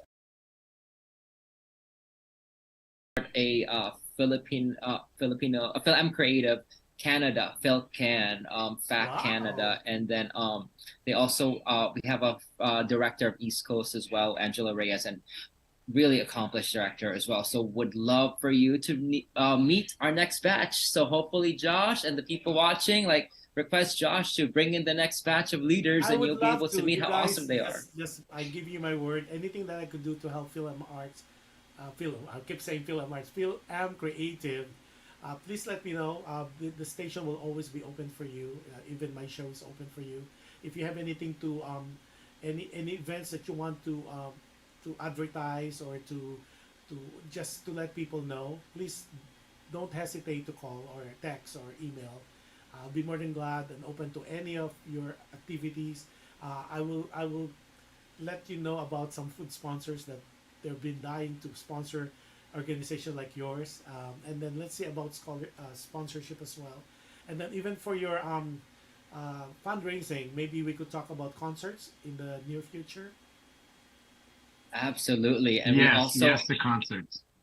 Yeah, because I do that. I produce concerts, and it's for Tagalog, it's tubong lugaw. You could make so much money if you do it right. Yes, Josh, and I also would love to mention that we're gonna have cinematography classes. Take Clamor, who's a Gawad winner there in Philippines. I know Jen and I were just talking about Brillante is coming. We're gonna do something with Brillante Mendoza. Almost Famous, Dean Devlin just shot in Cebu, and we're gonna talk with Francisco de la Torre, who's the producer of that. I mean, there's just so much stuff that's coming, and we are so excited for every single one of you to be a part of it. Now there's a question: How long would you guys be in office? I don't know what was that all about. I don't think Is there a this question is about what if they join and then the next leadership, the next executives, the next directors will not be as active and as passionate as you guys awesome. are. Just kidding. Mark, awesome. Mark, can you That's start why it, and then I'd like to say train something them about that. before they become All right. executives. Okay, I'm just gonna say this, right? We have projects, of course, that we're doing. Like I have a big filming next year. It wouldn't be smart for me, but from day one, the function of leadership is to create more leaders, right? So from day one, we're looking and we're training and we're searching for the next executive director. I cannot be in power for 30 years like some organizations, because this is not what leadership is about. All right. So, and Lyndon has something to say about that as well, and I'll give it to him. Just to keep it simple, that's what operations will be dealing with the next couple months, actually, is to just make sure that we are functioning regardless of who's coming in. We're going to be functioning to serve.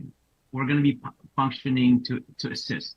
And so I'm very optimistic that whether or not there are any terms, we are gonna put all the energy that we can that our organization will thrive to do exactly what it's doing now and even better as we go along. Because I guess what the question came from, how it is with some of the organization. If the leader is very aggressive, very passionate, and then the leader moves on, then the organization. I know we all heard about that. That then the organization became dead. I think. Well, go ahead. I was going to say, I think that's what's so great about Mark's leadership is he is truly trying to find the next version of him. And we're searching for that person and he's creating the groundwork. We have to lay a foundation, and he's laying a really great foundation for whoever is going to take over. It will not be taken lightly. It will be taken very seriously because obviously whoever that person is has some big shoes to fill. And that's our job right now. As officers right now, we're looking for that person. And that's, so thank you, Mark, for creating that foundation by getting all of these leaders underneath you who are really powerful and who are really strong. And we will find that next person. And as you can see, anyone in this team is not weak. Just number one, you have to be kind and you have to have service leadership. You have to be a servant leader. This is not, having a position isn't about you being able to tell what to do and you having power, right? This is about service. Leadership is service. And then if you don't have that, unfortunately, we cannot have you in the team. Yes. Mm-hmm. Awesome. Abe Pantama, shout out. Abe, how are you? Oh, Pantama. Abe. Yeah, he's watching. He's very active as well in the community. Oh, yes. Good He's guy, very good guy. Yeah, we Sorry. call him the Lolo. We love Abe. We love Yes, Abe. And of course, his son. Love you, Abe. Yeah, Abe and Gabe. Yeah. Yeah. Oh, Gail, Gabe. you have something to say? You have something to add earlier? Well, no. I was just waving at Abe and Gabe. But I will say, definitely follow Fil-Am Creative on social media, and come to the events. If you're here in LA and we're doing an event, definitely come to the events. That's, definitely how you can get involved. Okay. Last question here is, can they attend the meetings or event through Zoom? I think that's only right now for the executives, but we for the events, they can definitely attend and they can connect with us and they can share what they want to share and all that. I have that's actually a possibility because we were in talks about doing something that's a streaming event, which we're still laying down the groundwork for that, and that's another way where we can also raise funds and also bring awareness to our not just our actors and producers. We also want to showcase our amazing talented singers. We have magicians in the group. We have comedians. Like, we want to be able to showcase them, and not just here in America, but all over the world. So I think that's something that, as far as I'm concerned, as director of live events, that's something I still want to push forward. And I don't know when that's going to be, but I would love for that to still happen, and that's still in the works. So look out for that. And if we want to also be able to reach our kababayans everywhere, and give them a show. This is so exciting, you guys. You just don't know that you are making everyone happy. From my, I've been getting all these DMs. So thank you for sending all the DMs. I don't know why you're too shy to put it the mainframe. But thank you, Angel. Thank you, Jeff. Thank you, Dale. Thank you, Jan. Thank you, Drea. Thank you, Ben. Thank you, of course, Mark and Lyndon. And I'm missing one, Christian. Yeah. See, I just remember those people who you cannot tag. Can you open that and let me tag you? I changed my settings. I didn't realize I had that on. Everyone can now tag me. So, Okay, great. But this has been a wonderful 2 hours. I can believe. Normally, I'm averaging 1 hour and 45 minutes, but this one, we have so much to cover, and I know it's not enough. And like what Mark said, I'm welcoming for the second batch that you would recommend, because everybody has something to say. Everybody would have a different, maybe, roles to play in the organization. Just let me know when. I'm kind of full until August, so September is still open. So. Oh, Yeah, and then anybody individually, like Drea, if you want to be a guest, let me know. I'll make room for you, especially with your Baldi for the Blind. I'm excited about that because I'm hearing so many good reviews and reading as well. And I I'm love up for it. the gratitude message you put on your messenger on your Facebook. That was so touching, and Thank you. I know it's heartfelt. So that was good. My So, movie's thank straight you. from my heart. So Yeah, I could imagine. Yeah, but it's just amazing. And congratulations. I know you are sold out. Somebody mentioned earlier, I think they were showing it right now. It's a 540 all seats taken, something like that. So congratulations. thank you. And word of mouth, it will still gain more traction. And it's need to be said. It needs for people to be aware of this sector that we need to be more cognizant of what's going on. It's amazing. Amazing, you guys. I am lost of a word to say how happy I am that you allowed us to be with my company for the last 2 hours on a Friday night where everybody can party, especially those people in Hollywood. this is our type of partying. We are here. We always do this. Hey, anytime, you guys. So feel free to leverage on me as well as the station. We're more than welcome. Even my shows, my two shows. I have this show and tomorrow's show also. So let me know how we can help. It's one phone call away, one text away. I think Mark knows that. So anybody, I'm kind of open. Yeah, and we could go for coffee too. So with that, again, I am so blessed, honored, privileged to have all of you here with me today, and I know a lot of our audience, not only our listeners but our viewers, especially also the team replay, because of the time difference, it's too late in the evening. It's too early in some parts of the world. I normally would average 1,000, 2,000 views and plus shared. So I'll share that with you after. Give me 5 minutes, and then the station will share that with me. I'll share it to you guys because I think this is very informative and more power. And I think you guys are in the verge of bigger and better things. As they said, the best is yet to come. So again, maraming salamat. So before I close my shows, this show and the other show, by telling and reminding people to be kind. You can never go wrong with kindness. And any act of kindness that you do to people, it will come back to you. It's pretty guaranteed it comes back to you in so many ways, different times, different forms. So please do well, do good. Just be happy. And God bless everybody, all of you guys, my guests today.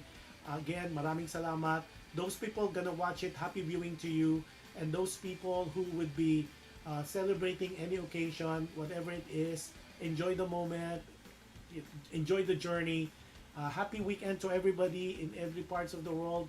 Good morning, good afternoon, good evening, and happy 4th of July next week. Yes. So I'll see you. But be safe, especially those people who are allowed to do fireworks. But have a blessed next week and safe at the same time. So God bless us all. Goodbye, everybody. Thank you guys. It was a pleasure, an honor. Thank you. Thank you, Bye, Joe. everybody. Bye-bye. I'll send you all the. Salamat. Maraming salamat. Maraming salamat. So they do speak Tagalog. So don't worry. Maraming salamat. guys. Salamat. Salamat. All good. Maraming. Ingat. Lahat tayo. Bye. Ingat. Enjoy your Saturday. Bye-bye. I'll see you. Bye-bye. This is your Filipino radio experience in Las Vegas. PHLV Radio.